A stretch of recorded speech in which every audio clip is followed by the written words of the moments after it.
Exodus 19, verse 4, God says, I took you out from amongst the Egyptians. I brought you into the wilderness, just as God has done to us when we were baptized. It was like going through the Red Sea. And we also in the wilderness. God says, and I bore you on eagle's wings and brought you to myself. The eagle throws its little one out into the air and then flies beneath it and flaps beneath it so that the draft created by its own wings holds the little eagle up, and the little eagle learns to fly independently and can look down, and there are Mummy's wings beneath me. If I do fall, Mummy's going to catch me. And the draft of the wind, like the spirit, ruach, wind, spirit, same word, keeps the little one up and teaches it to fly. The point is, that's what God did to his beloved people, Israel. He wanted his people to fly independently.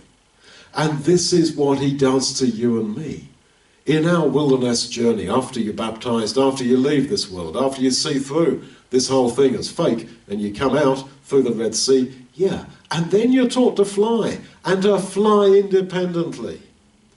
This is God's intention, to lead us to ultimate freedom, to ultimate self-determination. Everybody wants to do what I want to do. Well, that's no bad desire. God has set eternity in our hearts, Ecclesiastes said. He has, in a sense, put the right desires in us. Yeah, I want to do what I want. Yeah, but you've got to be trained to do that. Do you want freedom? Well, you must be trained. For now, we are servants. We were slaves of Egypt, now we're slaves of God.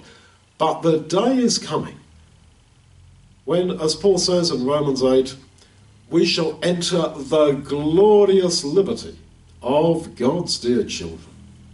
There is this glorious freedom, this absolute self-determination, where forever and ever you will do what you want. But you have been trained in this life to want to do the right things and not the wrong things.